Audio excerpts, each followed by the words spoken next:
We're basically going to be setting up a fresh program for the orientator using one of our IV3s. So what I've got here is a clean slated program, nothing saved to it, so we're just going to basically run through the really nice and simple steps on how to set it up. So you go into sensor setup on a clean program, and we're going to be going into standard mode. Using standard mode because all we're doing with this application is looking for an OK and a no good as kind of represented there. So we go into that. First thing we're going to do is our AI-based image optimization. So what we're going to do, in this application here, we're using a automatic trigger sensor. So I'm basically just going to move the bottle to the exact position where the trigger sensor is going to be picking up on the bottle. And then what I'm going to do, in this case, what I've done here is I've actually got the trigger sensor automatically triggering. What I'm going to do is actually go into an external trigger because that's the thing we're going to be using to actually get an image of the part. And then I've already set the bottle up in a position where the trigger will be sending the input to the camera to take the photo. So now we're going into our smart image optimization. I've now just turned the trigger on just for setup purposes. And then I'm going to set a window of where our AI-based image optimization is going to work. So you give it a little region to look at. And then what's going to happen is the lighting is going to flash in loads of different orders in order to find the lighting that best suits this application.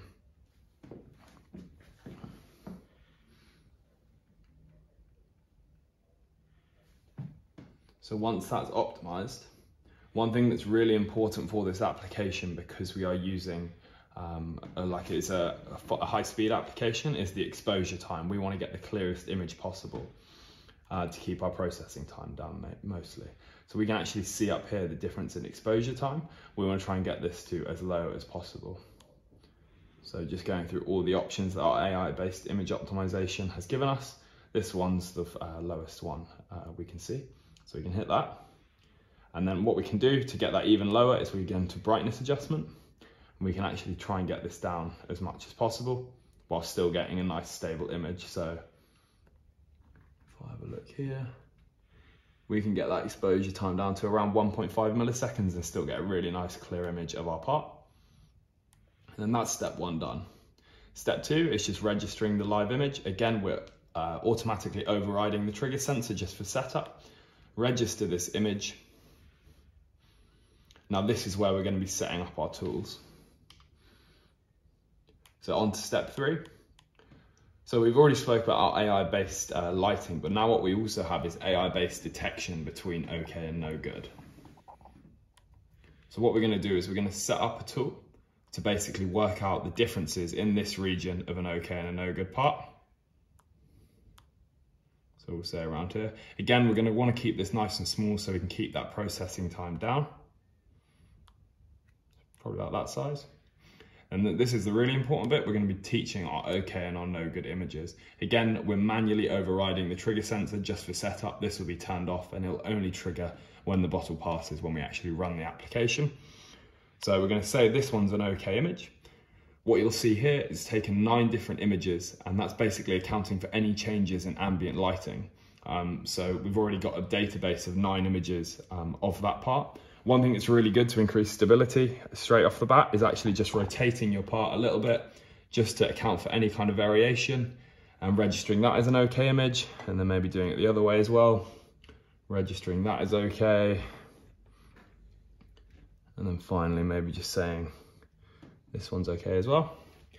And now we're going to do the opposite. So in this case, the no good application is a rotated bottle. So we're just going to be adding these as no good images.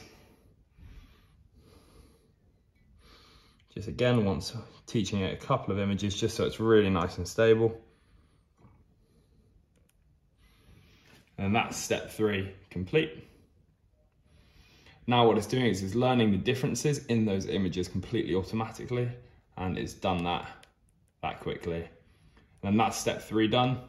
Step 4 in this case, we don't need to actually touch anything. All the outputs are correctly assigned for an OK and a no good part, and that's your program actually set up. So now what we're able to do is run it and actually see it working.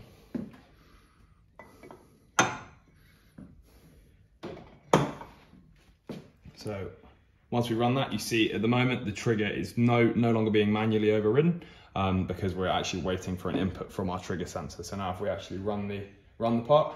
So now we're going to run through how you basically react when you've just set it up, if you weren't completely happy with the results.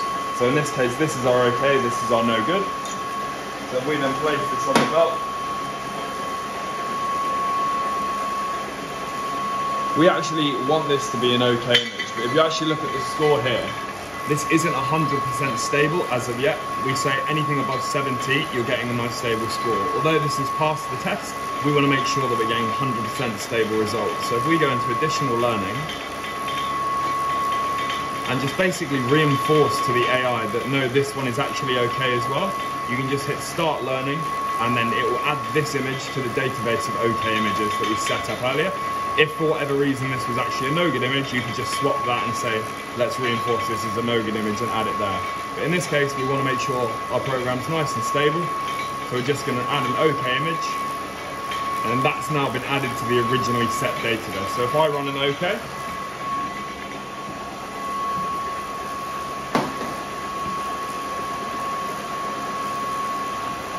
what you see now is that's basically taken an identical image to what we took earlier, but the stability is now 100%, all through the addition of one extra image. And if we just do one more, just to prove the concept,